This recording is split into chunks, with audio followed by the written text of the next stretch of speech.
মাছ বানানো হচ্ছে, পাতলা মাছের ঝোল আলু বেগুন দিয়ে। প্রথমে বেগুনগুলোকে এমনিভাবে কেটে নিতে হবে বড় বড় করে। মশলাতে একটু নুন, একটু হলুদ,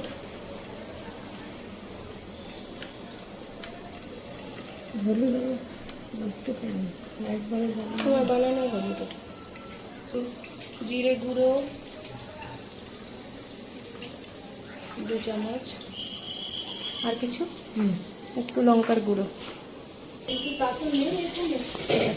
বাটা মশলা দিয়ে করতে হয় তাই নেই, তো এখন গুঁড়ো মশলা দিয়ে বানানো হচ্ছে। একটুখানি জল দিয়ে ভিজিয়ে রাখতে ভিজিয়ে মশলাগুলো। মাছের ঝোলে বড়ি দেওয়া হবে তাই একটু বড়িগুলোকে তেলে ভেজে নেওয়া হলো, একটু লাল লাল করে ভেজে নিতে হবে।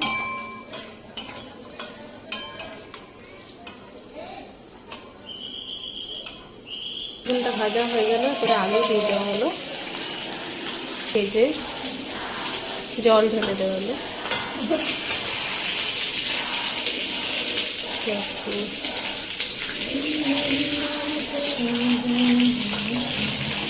ভেজে তুলে নিতে হবে।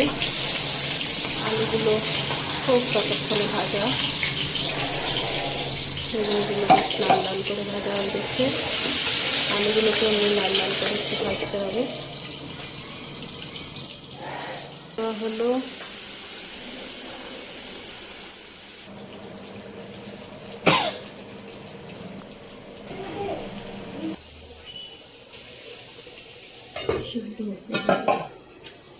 মশলাগুলো পাকতে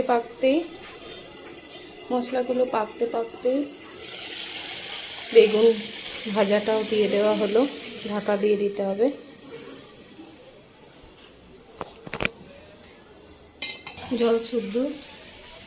গরম জল শুদ্ধ বড়িগুলো ঢেলে দেওয়া হলো।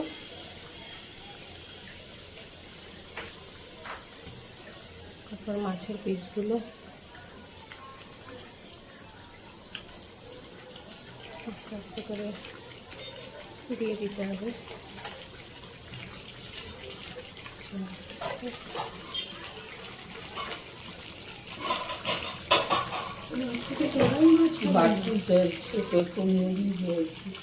চারটে টুকরো